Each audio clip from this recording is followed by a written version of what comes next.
Assalamualikum wa rahmatullahi wa barakatuh. Sisters, I hope you're all doing well in the best state of iman and health.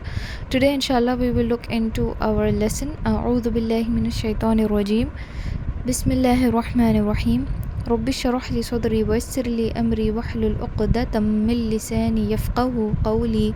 Rabbi zidni ilma. Rabbi zidni ilma. Rabbi zidni ilma. Bismillahir rahmanir rahim.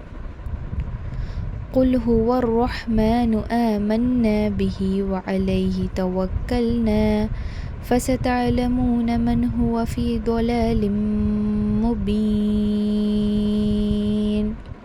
Say, He is the most merciful. We have believed in Him and upon Him we have relied.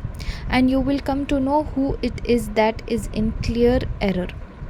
So this is your lesson for today. Let's move ahead and look into the grammar points of this verse. Now for the first word, qul. This specific word we have done alhamdulillah previously in our before classes, so remember to not read it as khul. It is not khul, qul, qul. Next word, huwa rahmanu. In the word rahmanu there are 2 points of focus. One is ra and one is ha.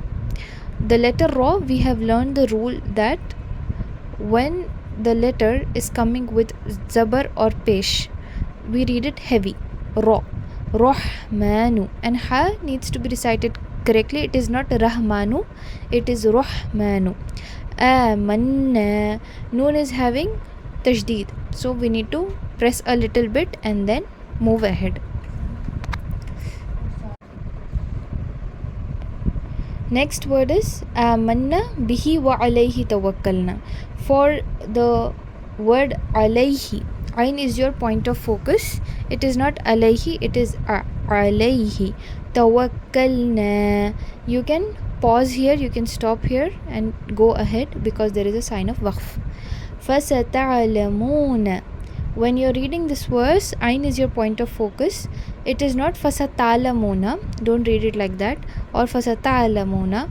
So when you have difficulty for this specific word, what you can do is first practice for ta, ta, ta. Fasata'lamuna. First practice the word, the part of the word ta, and then when you are sure that you have got the pronunciation, combine the entire word and then go ahead. Man huwa fi dalalim mubin.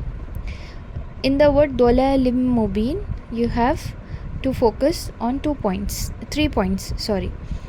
The before words that are coming, alhamdulillah, they are pretty easy, so read them as usual. In the word dalalim, do is your point of focus. We have learnt about this alphabet.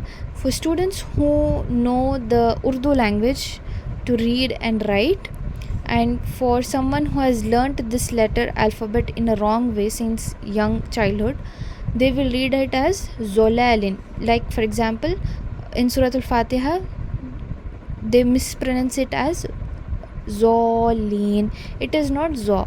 In Urdu language, the do which is coming here after swad, this particular alphabet sounds zo in Urdu language, not in Arabic. In Arabic it is do. If I write it to you in English, it will be DHAW, just like we say claw, flaw, law. So this point you need to remember. It is not zolalim, it is do, dolalim. The trick to read do is the tip of the tongue, stick it to your lower jaw teeth, okay, the front 2 teeth, okay, behind part of the teeth, tip of the tongue, stick it together so that it does not move. Try to lift it from the back, taking the support of the side of the tongue. You can take the support, you can take the side, there are 2 sides of the tongue, right, the left side and the right side. You can take the back teeth, that is your premolars and molars, the teeth you have in the behind. Take your tongue can take the support of the back and it can lift and read do. Otherwise in English simply you read it as think it as do, as I gave you the spelling THAW. Dalalim mubin. Again we have mim mushaddad, that is you need to press and read. Another thing that you need to keep in mind, as I said, there are 3 points of focus here. When you're reading dalalim, many students they mistake because they have to practice and focus on the letter do. they also heavy the letter lam. They go like dola, dolo, lim, mubin. It is not lolim. Only do needs to be heavy mouth letter, or as I say, heavy letter. Don't apply the same to the letter lam, because for lam we have read the rule that it becomes heavy only at the time of lam lafz jalala. So keep these points in mind. Let's move ahead and read this one more time. Bismillahir Rahmanir Rahim. قل هو الرحمن آمنا به وعليه توكلنا فستعلمون من هو في ضلال مبين. So this is your lesson for today. Alhamdulillah, we have completed 29 verses.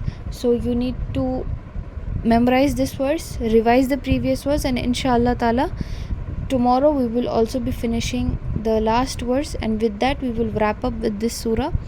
And inshallah ta'ala accordingly we will be having a test that will be conducted inshallah ta'ala. If you have any doubts, any difficulties, do let me know. Jazakallah khair, barakallahu feekum. Assalamualikum wa rahmatullahi wa barakatuhu.